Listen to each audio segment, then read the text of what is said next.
Welcome to Punjab study ਹੱਬ। ਮੈਂ ਤੁਹਾਡਾ ਆਪਣਾ ਰਵੀ ਸਰ। ਅੱਜ ਅਸੀਂ ਗੱਲ ਕਰਾਂਗੇ ਜੀ, ਅਗਰ ਤੁਸੀਂ ਮਾਡਰਨ ਹਿਸਟਰੀ ਜਿਹੜੀ ਹੈ, ਤੁਹਾਨੂੰ ਪਤਾ ਸਾਰਿਆਂ ਨੂੰ ਪੰਜਾਬ ਦੇ ਵਿੱਚ ਬਹੁਤ ਜ਼ਿਆਦਾ ਆਉਂਦੀ ਹੈ ਪੰਜਾਬ ਦੇ ਐਗਜ਼ਾਮ ਦੇ ਵਿੱਚ। ਤਾਂ ਸੋ ਇਹਦੇ ਵਿੱਚ ਆਪਾਂ MCQ ਦੇ ਥਰੂ ਹੀ ਸਾਰੀ ਜਿਹੜੀ ਮਾਡਰਨ ਹਿਸਟਰੀ ਹੈ ਉਹ ਕਵਰ ਕਰਾਂਗੇ। ਤਾਂ ਆਈ ਹੋਪ ਕਿ ਤੁਸੀਂ ਇਹਦੇ ਨਾਲ ਨਾਲ ਆਪਣੇ ਛੋਟੇ ਛੋਟੇ ਜਿਹੜੇ ਕੀ ਨੋਟਸ ਵੀ ਬਣਾ ਸਕਦੇ ਹੋ ਤਾਂ ਕਿ ਤੁਹਾਨੂੰ ਅੱਗੇ ਰਿਵਾਈਜ਼ ਕਰਨਾ ਆਸਾਨ ਹੋਵੇ। ਠੀਕ ਹੈ ਜੀ, ਵਾਰ-ਵਾਰ ਵੀਡੀਓ ਤਾਂ ਨਹੀਂ ਦੇਖ ਸਕਦੇ ਆਪਾਂ, ਤਾਂ ਉਸ ਵਾਸਤੇ ਤੁਸੀਂ ਇਸ ਨੂੰ ਨਾਲ ਨਾਲ ਨੋਟ ਕਰੀ ਚੱਲਿਓ ਜੀ। ਠੀਕ ਹੈ ਜੀ, ਆਪਾਂ ਆਪਣੀ ਵੀਡੀਓ ਨੂੰ ਸਟਾਰਟ ਕਰੀਏ। ਪਲੀਜ਼ ਲਾਈਕ ਸ਼ੇਅਰ ਸਬਸਕ੍ਰਾਈਬ ਕਰ ਦਿਓ ਚੈਨਲ ਨੂੰ। ਅਤੇ ਸਭ ਤੋਂ ਪਹਿਲੀ ਗੱਲ ਦੇਖੋ ਜੀ, in which year Vasco da Gama arrive at Calicut. ਤੁਹਾਨੂੰ ਸਾਰਿਆਂ ਨੂੰ ਪਤਾ ਹੈ ਜੀ, ਪੁਰਤਗਾਲ ਨੇ ਇੰਡੀਆ ਦੇ ਵਿੱਚ ਵਪਾਰ ਕਰਨਾ ਸਟਾਰਟ ਕੀਤਾ ਸੀ। ਸਭ ਤੋਂ ਪਹਿਲਾਂ ਉਹਨਾਂ ਨੇ ਸੀ ਰੂਟ ਲੱਭਿਆ ਸੀ। ਸੀ ਰੂਟ ਦਾ ਮਤਲਬ ਸਮੁੰਦਰੀ ਰਸਤਾ ਲੱਭਿਆ ਸੀਗਾ। ਕਿਹਦੇ ਥਰੂ? ਵਾਸਕੋ ਡੀ ਗਾਮਾ। ਉਹਦਾ ਪੁੱਛਦੇ ਪਏ ਨੇ ਵੀ ਕਿਹੜੇ ਸੰਨ ਦੇ ਵਿੱਚ ਇਹ ਇੱਥੇ ਆਇਆ ਸੀਗਾ। ਇਹ ਕੋਈ ਆਮ ਕੁਐਸਚਨ ਨਹੀਂ ਹੈ, PCS ਦੇ ਵਿੱਚ ਆਇਆ ਹੋਇਆ ਕੁਐਸਚਨ ਹੈ। ਤਾਂ ਇਹਦੇ ਵਿੱਚ ਤੁਸੀਂ ਯਾਦ ਰੱਖਣਾ ਹੈ 1498 ਦੇ ਵਿੱਚ ਵਾਸਕੋ ਡੀ ਗਾਮਾ ਇੰਡੀਆ ਦੇ ਵਿੱਚ ਆਇਆ ਸੀਗਾ। ਕਿੱਥੇ ਆਇਆ ਸੀਗਾ? ਕੈਲੀਕਟ। ਉਸ ਦੀ ਆਪਾਂ ਜਿਹੜੀ ਡਿਟੇਲ ਹੈ ਉਹ ਇੱਥੇ ਪੜਾਂਗੇ ਆਪਾਂ।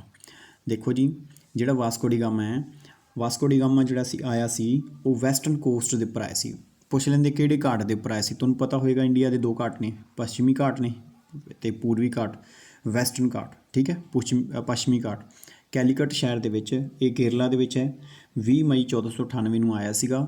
ਇਸ ਨੇ ਇੰਡੀਆ ਦੇ ਵਿੱਚ ਸਾਰੇ ਰੂਟ ਲੱਭੇ ਸੀ ਜਿਹੜੇ ਸਮੁੰਦਰ ਤੋਂ ਅਟੈਚ ਹੁੰਦੇ ਸੀ, ਜਿਸ ਕਰਕੇ ਇੰਡੀਆ ਦੇ ਵਿੱਚ ਇਹਦਾ ਸਵਾਗਤ ਕੀਤਾ ਸੀਗਾ ਜੈਮੋਰਿਨ ਨੇ। ਜੈਮੋਰਿਨ ਕੌਣ ਹੈ? ਇਹ ਕਿੰਗ ਸੀਗਾ ਉਸ ਟਾਈਮ ਦੇ ਵਿੱਚ ਕੇਰਲਾ ਦੇ ਵਿੱਚ, ਕੈਲੀਕਟ ਦੇ ਵਿੱਚ। ਠੀਕ ਹੈ ਜੀ, ਅਤੇ ਇਹ ਜਿਹੜਾ ਸਮੁੰਦਰੀ ਰਸਤਾ ਸੀਗਾ, ਸਮੁੰਦਰੀ ਜਿਹੜਾ ਵਯੋਗ ਕਹਿੰਦੇ ਆਪਾਂ ਇਹਨੂੰ, ਵੀ ਜਿਹੜੇ ਸਮੁੰਦਰ ਦੇ ਵਿੱਚ ਟਰੈਵਲ ਕਰਦੇ ਆ ਲੋਕ, ਉਹਨਾਂ ਦੇ ਦਸਤੇ ਨੂੰ ਲੀਡ ਕਰ ਰਿਹਾ ਸੀ ਵਾਸਕੋ ਡੀ ਗਾਮਾ। ਇਸ ਨੇ ਇੰਡੀਆ ਦੇ ਵਿੱਚ ਨਵਾਂ ਰੂਟ ਲੱਭਿਆ ਅਤੇ ਇੰਡੀਆ ਅਤੇ ਪੁਰਤਗਾਲ ਦੇ ਵਿੱਚ ਅਲਾਇੰਸ ਕਰਾ ਕੇ, ਮਤਲਬ ਸਮਝੌਤਾ ਕਰਵਾ ਕੇ ਜਿਹੜਾ ਟਰੇਡ ਹੈ ਉਹ ਸਟਾਰਟ ਕੀਤਾ। ਉਸ ਤੋਂ ਬਾਅਦ ਕੀ ਹੋਇਆ ਜੀ, ਵਾਸਕੋ ਡੀ ਗਾਮਾ ਜਿਹੜਾ ਹੈ, ਇਸ ਨੇ ਜਦੋਂ ਇੱਥੋਂ ਤੁਹਾਨੂੰ ਪਤਾ ਗਰਮ ਮਸਾਲੇ ਲੈਣ ਆਇਆ ਸੀ, ਬਲੈਕ ਪੀਪਰ, ਜਿਹੜੇ ਕਾਲੀ ਮਿਰਚ ਵਗੈਰਾ ਇਸ ਤਰ੍ਹਾਂ ਦੀਆਂ ਜਿਹੜੀਆਂ ਚੀਜ਼ਾਂ ਨੇ ਉਹ ਲੈ ਗਿਆ ਯੂਰਪ ਦੇ ਵਿੱਚ ਵੇਚਿਆ। ਉੱਥੇ ਵੇਚ ਕੇ ਇਹਨੇ ਕਿੰਨਾ ਪ੍ਰੋਫਿਟ ਕਮਾਇਆ? 60 ਗੁਣਾ ਪ੍ਰੋਫਿਟ ਕਮਾਇਆ। ਠੀਕ ਹੈ, ਉਸ ਤੋਂ ਬਾਅਦ ਹੋਰ ਅਦਰ ਟਰੇਡਰਸ ਜਿਹੜੇ ਸੀਗੇ ਪੁਰਤਗਾਲ ਤੋਂ, ਉਹਨਾਂ ਨੇ ਵੀ ਇੰਡੀਆ ਦੇ ਵਿੱਚ ਵਪਾਰ ਕਰਨੇ ਚਾਹੇ। ਤਾਂ ਵਪਾਰ ਦੇ ਜਿਹੜੇ ਮਰਚੈਂਟ ਸੀਗੇ, ਵਪਾਰੀ ਸੀਗੇ, ਉਹਨਾਂ ਨੇ ਇੰਡੀਆ ਦੇ ਵਿੱਚ ਕੁਝ ਕਮਰਸ਼ੀਅਲ ਬਸਤੀਆਂ ਬਣਾ ਲਈਆਂ ਸੀ। ਕਿਹੜੇ ਕਿਹੜੇ ਸ਼ਹਿਰਾਂ 'ਚ? ਕੈਲੀਕਟ ਦੇ ਵਿੱਚ ਮੇਨ ਸੈਂਟਰ, ਫਿਰ ਗੋਆ, ਤੁਹਾਨੂੰ ਪਤਾ ਗੋਆ ਨੂੰ ਆਪਾਂ ਬਾਅਦ 'ਚ ਆਪਣਾ ਪੁਰਤਗਾਲ ਤੋਂ ਵਾਪਸ ਵੀ ਲਵਾਂਗੇ, ਦਮਨ, ਦਿਊ, ਹੁਗਲੀ। ਇਹ ਸਾਰੇ ਰੂਟ ਇੱਦਾਂ ਦੇ ਨੇ ਜਿਹੜੇ ਕਿ, ਠੀਕ ਹੈ ਜੀ, ਇਹ ਤੁਸੀਂ ਯਾਦ ਰੱਖਣੇ ਨੇ। ਠੀਕ ਹੈ ਜੀ, ਹਾਂਜੀ। ਜਿਹੜਾ ਕਿ ਨੈਕਸਟ ਕੁਐਸਚਨ ਹੈ, ਦੇਖੋ, ਫਰਾਂਸਕੋ ਦੀ ਐਲਮੇਡਾ। ਹੁਣ ਫਰਾਂਸ ਦੇ ਪੁਰਤਗਾਲ ਨੇ ਆਪਣਾ ਪਹਿਲਾ ਗਵਰਨਰ ਭੇਜਿਆ 1505 ਦੇ ਵਿੱਚ। ਇਹ ਸੀਗਾ ਫਸਟ ਵਾਇਸਰੋਏ ਵੀ ਕਹਿ ਦਿੰਦੇ ਆ, ਫਸਟ ਗਵਰਨਰ ਵੀ ਕਹਿੰਦੇ ਆ। ਉਸ ਤੋਂ ਬਾਅਦ ਆਇਆ ਅਲਬੁਰਕ ਇੰਡੀਆ ਦੇ ਵਿੱਚ 1509 ਦੇ ਵਿੱਚ। ਇਸ ਅਲਬੁਰਕ ਨੇ, ਨਵੇਂ ਗਵਰਨਰ ਨੇ, ਇੰਡੀਆ ਦੇ ਵਿੱਚ ਗੋਆ ਨੂੰ ਜਿੱਤ ਲਿਆ ਸੀ। ਗੋਆ ਨੂੰ ਕਦੋਂ ਜਿੱਤਿਆ ਗਿਆ? 1510 ਦੇ ਵਿੱਚ। ਕਿੱਥੋਂ ਜਿੱਤਿਆ ਗਿਆ ਸੀ? ਕਿਹੜੇ ਰਾਜੇ ਦੇ ਅੰਡਰ ਸੀਗਾ ਪਹਿਲਾਂ ਗੋਆ? ਇਹ ਸੀਗਾ ਬੀਜਾਪੁਰ। ਇੱਕ ਸੀਗਾ ਜੀ ਵਿਜੇਨਗਰ ਅੰਪਾਇਰ ਦੇ ਨਾਲ, ਅਗਰ ਵਿਜੇਨਗਰ ਅੰਪਾਇਰ ਹਿਸਟਰੀ ਦੇ ਵਿੱਚ ਪੜ੍ਹਿਆ, ਉਹਦੇ ਨਾਲ ਹੀ ਹੁੰਦਾ ਸੀਗਾ ਬੀਜਾਪੁਰ। ਬੀਜਾਪੁਰ ਜਿਹੜੇ ਸੀਗੇ ਉਹ ਚੱਲਦੇ ਸੀ ਆਦਿਲ ਸ਼ਾਹ ਡਾਇਨੈਸਟੀ ਦੇ ਅੰਡਰ। ਠੀਕ ਹੈ, ਆਦਿਲ ਸ਼ਾਹ ਰਾਜਾ ਹੁੰਦਾ ਸੀਗਾ, ਉਸ ਨੂੰ ਹਰਾ ਕੇ ਫਿਰ ਇਸ ਨੂੰ ਗੋਆ ਜਿਹੜਾ ਹੈ ਜਿੱਤ ਲਿਆ ਸੀਗਾ। ਪੁਰਤਗਾਲ ਨੇ ਫਿਰ ਗੋਆ ਨੂੰ ਐਜ਼ ਆਪਣੀ ਮੇਨ ਬਸਤੀ ਬਣਾ ਲਿਆ, ਜਿੱਥੇ ਇਹਨਾਂ ਦੇ ਕਲਚਰ ਦੇ ਬਾਰੇ ਪਤਾ ਲੱਗਦਾ। ਜਦੋਂ ਅਸੀਂ ਗੋਆ ਦੇ ਵਿੱਚ ਜਾਂਦੇ ਹਾਂ, ਸਾਰਾ ਕਲਚਰ ਪੁਰਤਗਾਲ ਦਾ ਹੈ। ਆਈ ਹੋਪ ਕਿ ਇਸ ਕੁਐਸਚਨ ਤੋਂ ਤੁਹਾਨੂੰ ਬੜੇ ਸਾਰੇ ਕੁਐਸਚਨ ਕਲੀਅਰ ਹੋਏ ਨੇ। ਇਹਦੇ ਵਿੱਚ ਜਿਹੜੇ ਮੇਨ ਕੁਐਸਚਨ ਪੁਆਇੰਟ ਦੱਸੇ ਨੇ, ਉਹਨਾਂ ਦੇ ਆਧਾਰ 'ਤੇ ਛੋਟੇ ਛੋਟੇ ਕੁਐਸਚਨ ਹੋਰ ਵੀ ਨੇ ਅੱਗੇ, ਜਿਹੜੇ ਮੈਂ ਤੁਹਾਨੂੰ ਇੱਥੇ ਨਹੀਂ ਦੱਸੂੰਗਾ ਕਿਉਂਕਿ ਉਹ ਆਪਾਂ ਸਕਿਪ ਕਰਾਂਗੇ, ਕਿਉਂਕਿ ਵੀਡੀਓ ਬਹੁਤ ਵੱਡੀ ਹੋ ਜਾਊਗੀ। ਠੀਕ ਹੈ ਜੀ, ਹੁਣ ਵੈਸੇ ਤੁਹਾਨੂੰ ਨੋਰਮਲ ਦੱਸੂੰਗਾ, ਤਾਂ ਡਿਟੇਲ ਨਹੀਂ ਦੱਸੂੰਗਾ। ਕਹਿੰਦੇ ਜੀ ਵਾਸਕੋ ਡੀ ਗਾਮਾ ਇੰਡੀਆ 'ਚ ਕਦੋਂ ਆਇਆ? 1498। ਆਪਾਂ ਉੱਪਰ ਪੜ੍ਹ ਕੇ ਆਏ ਹਾਂ। ਠੀਕ ਹੈ ਜੀ, ਇਹ ਵੇਖੋ ਕਿੰਨੀ ਵਾਰੀ ਕੁਐਸਚਨ ਆਇਆ ਹੋਇਆ PCS ਦੇ ਵਿੱਚ। ਫਿਰ ਪਹਿਲਾ ਪੁਰਤਗੀਜ਼ ਵਾਇਸਰਾਏ ਗਵਰਨਰ ਕਦੋਂ ਆਇਆ ਸੀ? ਅਲਮੇਡਾ। ਮੈਂ ਦੱਸਿਆ ਸੀ ਨਾ, ਅਲਬੁਰਕ ਤਾਂ 1509 ਦੇ ਵਿੱਚ ਆਇਆ ਸੀਗਾ, ਇਹ 1505 ਦੇ ਵਿੱਚ ਆਇਆ ਸੀ। ਠੀਕ ਹੈ ਜੀ, ਇਹ ਤੁਸੀਂ ਯਾਦ ਰੱਖਣਾ। ਉਸ ਤੋਂ ਬਾਅਦ ਆਇਆ ਸੀਗਾ, ਦੇਖੋ, ਇੰਡੀਆ ਦੇ ਵਿੱਚ ਜਿਹੜਾ ਜਦੋਂ ਇੰਡੀਆ ਦੇ ਵਾਸਕੋ ਡੀ ਗਾਮਾ ਆਉਂਦਾ ਤਾਂ ਉਹਦਾ ਵੈਲਕਮ ਕਿਹਨੇ ਕੀਤਾ ਸੀਗਾ? ਇੰਡੀਆ ਦਾ ਕੌਣ ਸੀਗਾ ਜਿਹਨੇ ਦਾ ਫੋਲੋਇੰਗ? ਜੈਮੋਰਿਨ। ਆਈ ਹੋਪ ਕਿ ਤੁਹਾਨੂੰ ਵੀ ਪਤਾ ਲੱਗ ਗਿਆ ਹੋਵੇਗਾ। ਜੈਮੋਰਿਨ ਕੈਲੀਕਟ ਦੇ ਵਿੱਚ ਕੀ ਕਰ ਰਿਹਾ ਸੀ? ਰੂਲ ਕਰ ਰਿਹਾ ਸੀ ਉਸ ਟਾਈਮ ਦੇ ਵਿੱਚ। ਠੀਕ ਹੈ, ਇਸ ਨੇ ਇਸ ਨੂੰ 3 ਮੰਥ ਇੱਥੇ ਸਟੇ ਵੀ ਕਰਵਾਇਆ ਸੀਗਾ। ਠੀਕ ਹੈ, ਇਹ ਯਾਦ ਰੱਖਿਆ ਜੀ। ਉਸ ਤੋਂ ਬਾਅਦ ਆਉਂਦਾ ਜੀ ਨੈਕਸਟ ਕੁਐਸਚਨ। ਆਪ ਕੁਐਸਚਨ ਇਸ ਤਰ੍ਹਾਂ ਦੇ ਆਉਂਦੇ ਨੇ ਪੇਪਰ ਦੇ ਵਿੱਚ, ਇਸ ਤਰ੍ਹਾਂ ਦਾ ਕੁਐਸਚਨ ਪੈਟਰਨ ਪੇਪਰ ਦੇ ਵਿੱਚ ਆਉਣ ਲੱਗ ਗਿਆ ਅੱਜ ਕੱਲ੍ਹ। ਠੀਕ ਹੈ ਜੀ, ਇਸ ਦਾ ਤੁਹਾਨੂੰ ਮੈਂ ਬਿਲਕੁਲ ਆਰਾਮ ਨਾਲ ਇਸ ਕੁਐਸਚਨ ਨੂੰ ਦੱਸੂੰਗਾ। ਮੈਚਿੰਗ ਦੀ ਫੋਲੋਇੰਗ ਹੈ ਵੀ ਕਿਹੜੇ ਕਿਹੜੇ ਜਿਹੜੇ ਸਮੁੰਦਰੀ ਪਰਸਨ ਹੁੰਦੇ ਜਿਹੜੇ ਟਰੈਵਲ ਕਰਦੇ ਆ, ਕਿਹੜੀ ਕੰਟਰੀ ਉਹਨਾਂ ਨੇ ਲੱਭੀ ਸੀ, ਕਿੱਥੋਂ ਦੇ ਸੀਗੇ।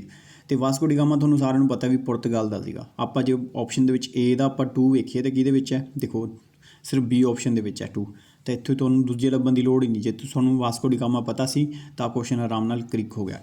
ਤਾਂ ਆਪਾਂ ਫਿਰ ਵੀ ਪੜ੍ਹ ਲੈਂਦੇ ਹਾਂ। ਅਤੇ 1 ਦਾ ਬੀ ਹੋ ਗਿਆ। ਬੀ ਦਾ ਮਤਲਬ ਜਿਹੜਾ ਕੋਲੰਬਸ ਸੀਗਾ ਇਹ ਕਿੱਥੋਂ ਦਾ ਸੀ, ਸਪੇਨ। ਕੋਲੰਬਸ ਨੇ ਲੱਭਿਆ ਸੀ ਅਮਰੀਕਾ, ਵਾਸਕੋ ਡੀ ਗਾਮਾ ਨੇ ਲੱਭਿਆ ਸੀ ਇੰਡੀਆ।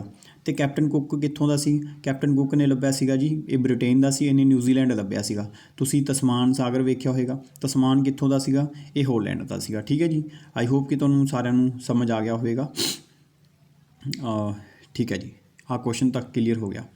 ਆਪਾਂ ਫਿਰ ਵੀ ਇੱਥੋਂ ਪੜ੍ਹ ਲੈਂਦੇ ਹਾਂ, ਇਹ ਸਾਰੇ ਇੱਥੇ ਲਿਖੇ ਹੋਏ ਨੇ, ਪੜ੍ਹਨਾ ਹੋਵੇ ਤਾਂ ਤੁਸੀਂ ਪੜ੍ਹ ਲੈਣਾ। ਉਸ ਤੋਂ ਬਾਅਦ ਕਹਿੰਦਾ ਪਿਆ ਜੀ who among the following visitor from to India did not belong to Portuguese country। ਦੇਖੋ ਆਪਾਂ ਮੇਨ ਅਲਬੁਰਕ, ਅਲਫਰਾਂਸੋ, ਅਲਮੇਡਾ, ਆਪਾਂ ਕੁਨਹਾਦੀ, ਨਿਨਹਾ, ਇਹ ਇਹਨਾਂ ਰੂਲਰ ਦੇ ਬਾਰੇ ਪੜ੍ਹਦੇ ਹਾਂ, ਵਾਸਕੋ ਡੀ ਗਾਮਾ ਵਗੈਰਾ, ਪਰ ਆਪਾਂ ਇਹਨਾਂ ਦੇ ਬਾਰੇ ਨਹੀਂ ਪੜ੍ਹੇ ਨਾ। ਦੁਰਤੇ ਬਾਰਬੋਸਾ, ਡਾਮਿੰਗੋ ਪਿਆਸ, ਫਾਰਨੀਜ਼ੋ ਨੂਨੀਜ਼, ਇਹ ਇਹਨਾਂ ਦੇ ਬਾਰੇ ਨਹੀਂ ਪੜ੍ਹਿਆ। ਪਰ ਇਹਦੇ ਵਿੱਚ ਆਨਸਰ ਵੇਖ ਲਓ ਤੁਸੀਂ, ਪੀਟਰ ਮੁੰਡੀ ਨਾਮ ਦਾ ਪਰਸਨ ਸੀਗਾ ਇਹ, ਅਤੇ ਬਾਕੀ ਜਿਹੜੇ 3 ਸੀਗੇ ਨਾ ਇਹ ਤਾਂ ਪੁਰਤਗਾਲ ਦੇ ਸੀਗੇ। ਠੀਕ ਹੈ, ਜਿਹੜਾ ਪੀਟਰ ਮੁੰਡੀ ਸੀਗਾ ਇਹ ਕੀ ਸੀਗਾ, ਸ਼ਾਹਜਹਾਂ ਦੇ ਦਰਬਾਰ ਦੇ ਵਿੱਚ ਆਇਆ ਸੀ, ਅਤੇ ਇਹ ਬ੍ਰਿਟਿਸ਼ ਟਰੈਵਲਰ ਸੀਗਾ। ਇਹ ਤੁਸੀਂ ਯਾਦ ਰੱਖ ਸਕਦੇ ਹੋ, ਸਿਰਫ ਇੱਕ ਵੀ ਕਿਸੇ ਨੂੰ ਨਾ ਪਤਾ ਹੋਵੇ। ਇਹ ਕਿਉਂ ਫੇਮਸ ਹੈ, ਕਿਉਂਕਿ ਬਨਾਰਸ ਜਿਹੜਾ ਅੱਜ ਇਸ ਦੇ ਬਾਰੇ ਜਿਹੜਾ ਡਿਟੇਲ ਦੇ ਵਿੱਚ ਇਹਨੇ ਆਪਣੀ ਕਿਤਾਬਾਂ ਦੇ ਵਿੱਚ ਲਿਖਿਆ ਹੋਇਆ, ਜਿਸ ਕਰਕੇ ਸਾਨੂੰ ਇਹਨੂੰ ਪੜ੍ਹਨਾ ਚਾਹੀਦਾ ਹੈ। ਠੀਕ ਹੈ, ਉਸ ਤੋਂ ਬਾਅਦ ਆਉਂਦਾ ਜੀ real founder of Portugal power in India. ਪੁਰਤਗਾਲ ਪਾਵਰ ਦਾ ਜਿਹੜਾ ਮੇਨ ਫਾਊਂਡਰ ਕੌਣ ਹੈ, ਦੇਖੋ ਅਲਬੁਰਕ ਜਿਹੜਾ ਅਲਮੇਡਾ ਸੀ ਨਾ ਉਹ ਤਾਂ ਇੰਡੀਆ ਦੇ ਵਿੱਚ ਪਹਿਲਾ ਗਵਰਨਰ ਸੀਗਾ, ਲੇਕਿਨ ਉਹ ਰੀਅਲ ਫਾਊਂਡਰ ਨਹੀਂ ਮੰਨਿਆ ਜਾਂਦਾ। ਜਿਵੇਂ ਤੁਸੀਂ ਦਿੱਲੀ ਸਲਤਨਤ ਪੜ੍ਹੀ ਹੋਊਗੀ, ਦਿੱਲੀ ਸਲਤਨਤ ਇਸਟੈਬਲਿਸ਼ ਕੀਤੀ ਸੀ ਕਿਨੇ, ਕੁਤੁਬਦੀਨ ਐਬਕ ਨੇ, ਲੇਕਿਨ ਰੀਅਲ ਫਾਊਂਡਰ ਕੌਣ ਮੰਨਿਆ ਜਾਂਦਾ ਹੈ, ਇਲਤੁਤਮਿਸ਼, ਕਿਉਂਕਿ ਉਹਨੇ ਪ੍ਰੋਪਰ ਇਸਟੈਬਲਿਸ਼ ਕੀਤਾ ਸੀ ਸਿਸਟਮ। ਇਸੇ ਤਰ੍ਹਾਂ ਹੀ ਪੁੱਛਿਆ ਗਿਆ ਕੁਐਸਚਨ। ਤਾਂ ਇਹਦੇ 'ਚ ਕੌਣ ਹੈ ਜੀ, ਅਲਬੁਰਕ ਹੈ। ਅਲਬੁਰਕ ਨੇ ਗੋਆ ਜਿੱਤਿਆ ਸੀਗਾ। ਠੀਕ ਹੈ, ਬਲੂ ਵਾਟਰ ਪੋਲਿਸੀ ਚਲਾਈ ਸੀ, ਕਾਰਟੇਜ ਸਿਸਟਮ ਚਲਾਇਆ ਸੀਗਾ, ਜਿਸ ਕਰਕੇ ਇਹਨੂੰ ਮੇਨ ਫਾਊਂਡਰ ਮੰਨਿਆ ਜਾਂਦਾ। ਆਪਾਂ ਇੱਥੇ ਪੜ੍ਹ ਲੈਂਦੇ ਹਾਂ, ਰੀਅਲ ਫਾਊਂਡਰ ਜਿਹੜਾ ਪੁਰਤਗਾਲ ਦਾ ਜਿਹੜਾ ਇੰਡੀਆ ਦੇ ਵਿੱਚ ਹੈ, 1509 ਤੋਂ ਲੈ ਕੇ 1500 ਅਲਬੁਰਕ ਨੂੰ ਇੱਥੇ ਇਸਟੈਬਲਿਸ਼ ਕੀਤਾ ਗਿਆ ਸੀ as a viceroy.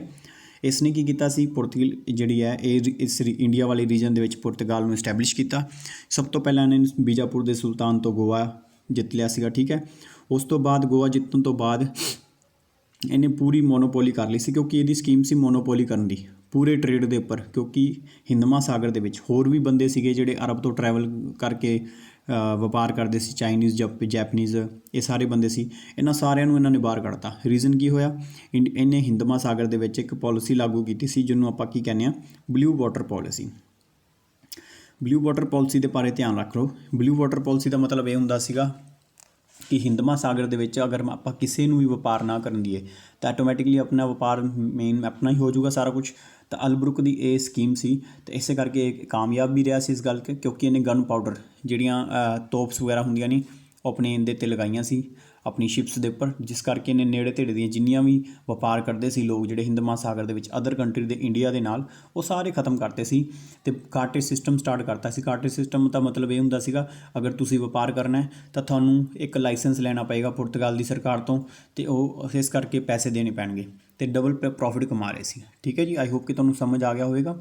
Next question ਦੇਖੀਏ, in which of the following places in India did the Portuguese built their first fortress. ਮਤਲਬ ਪਹਿਲਾ ਕਿਲ੍ਹਾ ਜਿਹੜਾ ਪੁਰਤਗਾਲ ਨੇ, ਤੁਹਾਨੂੰ ਸਾਰਿਆਂ ਨੂੰ ਪਤਾ ਕੈਲੀਕਟ ਦੇ ਵਿੱਚ ਵਾਸਕੋ ਡੀ ਗਾਮਾ ਦੇ ਥਰੂ ਇਹ ਇਸਟੈਬਲਿਸ਼ ਹੋਈ ਸੀ, ਅਤੇ ਇਹਨਾਂ ਨੇ ਪਹਿਲਾ ਕਿਲ੍ਹਾ ਜਿਹੜਾ ਹੈ ਉਹ ਕਿਹੜਾ ਬਣਾਇਆ ਸੀ, ਉਹਦੇ ਬਾਰੇ ਆਪਾਂ ਵੇਖ ਲੈਂਦੇ ਹਾਂ। ਠੀਕ ਹੈ ਜੀ, ਇਹਦੇ ਬਾਰੇ ਆਪਾਂ ਵੇਖ ਲੈਂਦੇ ਹਾਂ। 2 ਮਿੰਟ। ਹਾਂਜੀ, ਪਹਿਲਾ ਕਿਲ੍ਹਾ ਇਹਨਾਂ ਨੇ ਕਿਹੜਾ ਬਣਾਇਆ ਸੀ, ਜਿਹੜਾ ਪਹਿਲਾ ਕਿਲ੍ਹਾ ਸੀਗਾ ਇਹ ਕੋਚੀਨ ਦੇ ਵਿੱਚ ਬਣਾਇਆ ਸੀਗਾ। ਕੋਚੀਨ ਦੇ ਵਿੱਚ ਇਹਨਾਂ ਨੇ ਸਭ ਤੋਂ ਪਹਿਲਾਂ ਆਪਣਾ ਪਹਿਲਾ ਕਿਲ੍ਹਾ ਬਣਾਇਆ ਸੀ। ਫਸਟ ਪੋਰਤਗੀਜ਼ ਫੋਰਟਰੈਸ ਬਿਲਟ ਬਾਏ ਦੀ ਅਲਫੈਂਸੋ ਦੀ ਅਲਬੁਰਕ, ਕਿਉਂਕਿ ਅਲਬੁਰਕ ਹੀ ਮੇਨ ਫਾਊਂਡਰ ਮੰਨਿਆ ਜਾਂਦਾ ਹੈ। ਉਸ ਟਾਈਮ 'ਤੇ ਇਹ ਵਾਇਸਰੋਏ ਨਹੀਂ ਸੀਗਾ, ਕਿਉਂਕਿ ਅਲਮੈਡਾ ਦੇ ਟਾਈਮ 'ਤੇ ਇਹ ਸਿੰਪਲ ਇੱਕ ਛੋਟਾ ਜਿਹਾ ਪਰਸਨ ਸੀਗਾ, ਸੈਨਿਕ ਸੀਗਾ, ਆਪਣੀ ਕਾਬਲੀਅਤ ਦੇ ਆਧਾਰ 'ਤੇ ਗਵਰਨਰ ਬਣਿਆ ਸੀਗਾ। ਠੀਕ ਹੈ, ਅਤੇ ਕੋਚੀਨ ਦੇ ਵਿੱਚ ਇਹਨੇ 1503 ਦੇ ਵਿੱਚ ਅਲਮੈਡਾ ਨੇ ਇੱਕ ਕਿਲ੍ਹਾ ਬਣਵਾਇਆ ਸੀਗਾ। ਠੀਕ ਹੈ, ਇਹਨੇ ਹੋਰ ਵੀ ਬਣਾਏ ਸੀ, ਪਰ ਪਹਿਲਾ ਕਿਹੜਾ ਸੀ, ਪਹਿਲਾ ਸੀਗਾ ਕੋਚੀਨ ਦੇ ਵਿੱਚ। ਠੀਕ ਹੈ, ਕੈਨੋਰ ਅਤੇ ਅੰਜੀਦੀਵ ਨਾਮ ਦੇ ਜਿਹੜੇ ਕਿਲ੍ਹੇ ਸੀਗੇ ਇਹਨੇ ਬਣਵਾਏ ਸੀਗੇ। ਠੀਕ ਹੈ, ਅਤੇ ਇਹ ਯਾਦ ਤੁਸੀਂ ਰੱਖਣਾ। ਫਸਟ ਯੂਰੋਪੀਅਨ ਜਿਹੜੇ ਸੀ ਇੰਡੀਆ ਦੇ ਵਿੱਚ ਕਿਹੜੇ ਆਏ ਸੀ ਟ੍ਰੇਡ ਕਰਨ ਵਾਸਤੇ, ਯਾਦ ਹੋਵੇਗਾ ਤੁਹਾਨੂੰ, ਪੁਰਤਗਾਲ ਸਭ ਤੋਂ ਪਹਿਲਾਂ ਆਏ ਸੀ, ਪੁਰਤਗਾਲ ਸਭ ਤੋਂ ਪਹਿਲਾਂ ਆਏ ਵੀ ਸੀਗੇ ਅਤੇ ਸਭ ਤੋਂ ਲਾਸਟ ਦੇ ਵਿੱਚ ਜਾਣਗੇ ਵੀ ਇਹ, ਕਿਉਂਕਿ ਆਪਾਂ ਕੋਲਕਾਤਾ ਜਿਹੜਾ ਗੋਆ ਹੈ ਉਹ 1961 ਦੇ ਵਿੱਚ ਇਹਨੂੰ ਪੁਲਿਸ ਐਕਸ਼ਨ ਤੋਂ ਖਾਲੀ ਕਰਵਾਵਾਂਗੇ, ਠੀਕ ਹੈ ਜੀ। ਅਤੇ ਯਾਦ ਰੱਖਣਾ ਹੈ। ਆਹ ਦੇਖੋ ਇੱਥੇ ਦੱਸੇ ਹੋਏ ਇਹਨਾਂ ਨੇ। ਅਤੇ Portuguese were the first European come to medieval India. Medieval ਜਦੋਂ ਮੁਗਲ ਕਾਲ ਚੱਲ ਰਿਹਾ ਸੀ ਉਸ ਟਾਈਮ 'ਤੇ ਵੀ ਇਹ ਆ ਗਏ ਸੀਗੇ ਇੰਡੀਆ ਦੇ ਵਿੱਚ, ਅਤੇ ਫਸਟ ਪਰਸਨ ਸੀਗੇ ਯੂਰੋਪੀਅਨ, ਠੀਕ ਹੈ। ਵਾਸਕੋ ਡੀ ਗਾਮਾ ਜਿਹੜਾ ਇੱਥੇ ਪਹੁੰਚਿਆ ਸੀ 1498 ਦੇ ਵਿੱਚ, ਅਤੇ ਗੁਜਰਾਤੀ ਰੂਟ ਦੇ ਅਬਦੁਲ ਮਾਜਿਦ ਦੀ ਹੈਲਪ ਦੇ ਨਾਲ ਇਹ ਇੰਡੀਆ ਦੇ ਵਿੱਚ ਆਉਂਦਾ ਹੈ ਕੈਲੀਕਟ ਦੇ ਵਿੱਚ, ਠੀਕ ਹੈ।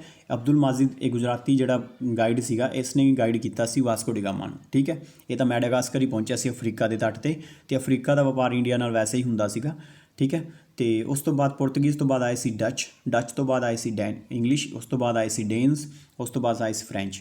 ਅਤੇ ਪੁਰਤਗੀਜ਼ ਇੰਡੀਆ ਦੇ ਵਿੱਚ 1498 ਵਿੱਚ ਆਏ ਸੀ, 1961 'ਚ ਗਏ ਸੀ, ਅਤੇ ਸਭ ਤੋਂ ਲੌਂਗੈਸਟ ਪੀਰੀਅਡ ਤੱਕ ਰਹਿਣ ਵਾਲੇ, ਸਭ ਤੋਂ ਜ਼ਿਆਦਾ ਟਾਈਮ ਤੱਕ ਰਹਿਣ ਵਾਲੇ ਬੰਦੇ ਕਿਹੜੇ ਨੇ? ਪੁਰਤਗੀਜ਼, ਠੀਕ ਹੈ। ਇਹ ਤੁਸੀਂ ਯਾਦ ਰੱਖਣਾ, ਕਈ ਵਾਰੀ ਪੇਪਰ 'ਚ ਆਹੀ ਕੁਐਸਚਨ ਆ ਜਾਂਦਾ ਹੈ। Who were the first European to set up the sea trade centre in India.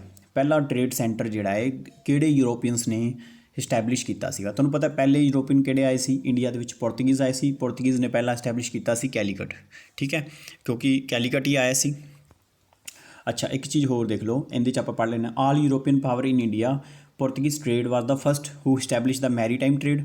ਇਹਨਾਂ ਨੇ ਪਹਿਲੀ ਵਾਰੀ ਟ੍ਰੇਡ ਕਰਨਾ ਸਟਾਰਟ ਕੀਤਾ ਸੀ। ਫਸਟ ਵਾਇਸਰੋਏ ਜਿਹੜਾ ਇੰਡੀਆ ਦੇ ਵਿੱਚ ਕੌਣ ਸੀ? ਅਲਮੇੜਾ। ਉਸ ਤੋਂ ਬਾਅਦ ਬਣਿਆ ਸੀ ਅਲਬੁਰਕ, ਠੀਕ ਹੈ, ਮੇਨ ਰੀਅਲ ਫਾਊਂਡਰ ਸੀਗਾ। ਅਤੇ ਇਹਨਾਂ ਨੇ ਵਿਕਟਰੀ ਆਫ ਦਿਊ ਨੂੰ ਜਿੱਤਿਆ, Portuguese most powerful in Indian ocean.